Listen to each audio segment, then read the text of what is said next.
Bienvenue à bord de Classe Affaires, l'émission de l'entreprise sénégalaise.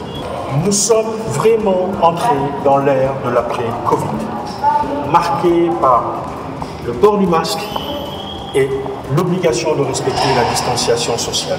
Après avoir mis à mal le système de santé et challengé les fondamentaux de l'économie de notre pays, le virus reste au centre de l'ensemble des problématiques qui vont faire la reconstruction de cette économie. C'est le sujet de cette émission spéciale, co-construite avec l'Observatoire de suivi des indicateurs économiques en Afrique.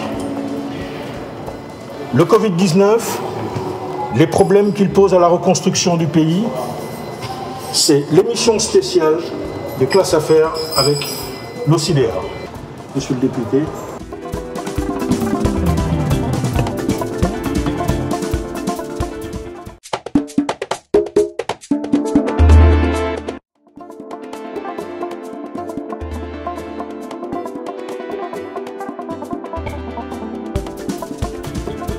Honorable député Cheikh Omar Sy, bonjour.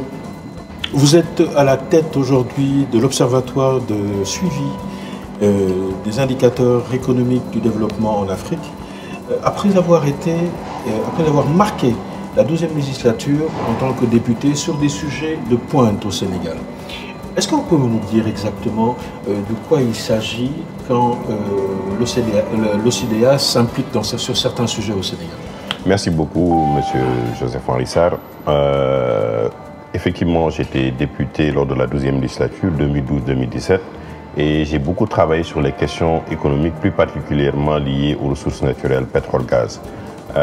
C'est à la fin de mon mandat que j'ai pensé mettre en place cet observatoire de suivi des indicateurs de développement économique qui s'intéresse plus particulièrement sur les questions de bonne gouvernance, que ce soit sur les ressources naturelles, que ce soit sur les infrastructures, que ce soit aujourd'hui sur les questions foncières.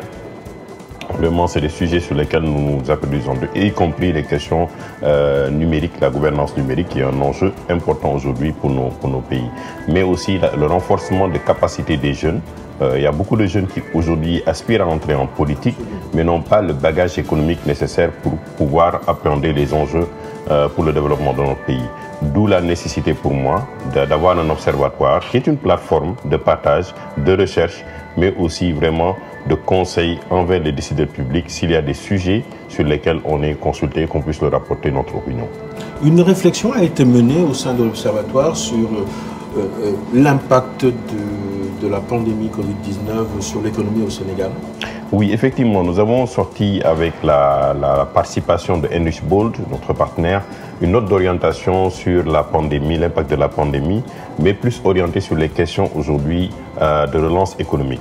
Et sur cette base-là, nous avons plus développé ces aspects-là avec l'approche de l'agrobusiness et de la culture périurbaine qui doivent nous amener vers la sécurité alimentaire. Parce que pour nous, la pandémie, l'un des enjeux les plus importants dans cette pandémie-là, c'est comment faire pour que les populations puissent avoir les éléments de base. C'est la nourriture qui est le premier aspect. Et ensuite, continuer vraiment à avoir tous les autres secteurs qui puissent développer leurs activités. Mais c'est quand même des enjeux qui sont devenus difficiles avec la durée de la pandémie. Cela donne-t-il sens au fait qu'aujourd'hui vous participiez à l'élaboration, à la co-construction de cette émission spéciale autour des impacts économiques de la Covid-19 et de toutes les problématiques qui vont accompagner la relance? Effectivement, l'intérêt que nous avons aujourd'hui d'être en coproduction, en coparticipation, en co-construction avec Classe Affaires et à travers Classe Affaires, le cabinet Convergys, c'est vraiment de voir aujourd'hui l'économie post-Covid-19 et de discuter avec les décideurs publics, parce que nous, quand même, nous sommes un observatoire, comme on dit, on observe, mais de voir comment les décideurs publics comptent développer aujourd'hui des mécanismes post-Covid-19 pour que les secteurs économiques puissent reprendre leurs activités. Et d'où la nécessité d'avoir non seulement leur réflexion, mais aussi comment ils structurent cela autour de la pandémie, qui est quand même devenue une pandémie quotidienne, qui n'est pas appelée à disparaître dans le court terme. Donc cette option de Classe Affaires, de pouvoir approcher ces décideurs-là, de pouvoir les interroger et aussi de pouvoir avoir leur avis, peut contribuer aujourd'hui avec tous les autres acteurs qui vont les écouter à vraiment mener une réflexion sur le long terme. Êtes-vous plutôt de ceux qui sont optimistes ou pessimistes quant à la tournure que vont prendre les événements dans les mois, dans les années à venir? Sans lire dans le marc de café, combien de temps vous pensez que nous allons continuer à vivre aussi difficilement? Je suis optimiste de nature, donc je pense que dans toute situation donnée, il y a de l'optimisme parce qu'une nouvelle économie va naître post-Covid-19. C'est maintenant comment nous allons nous adapter autour de la pandémie pour construire une nouvelle économie et prendre tous les aspects qui se sont ressortis à travers cette pandémie-là. Maintenant, pour la durée, elle est liée plus ou moins à la découverte d'un vaccin, mais aujourd'hui, nous pouvons estimer qu'elle durera 1 à 2 ans, maximum 3. De toute façon, le génie humain, c'est de pouvoir s'adapter. Le génie humain aussi, c'est de pouvoir développer des mécanismes autour de ces pandémies-là. Et je pense que la nécessité de pouvoir toujours travailler sur la précaution et à sensibiliser les populations à pouvoir respecter les normes de distanciation pourront nous permettre quand même d'avoir une résilience sur le long terme par rapport à la pandémie. Absolument.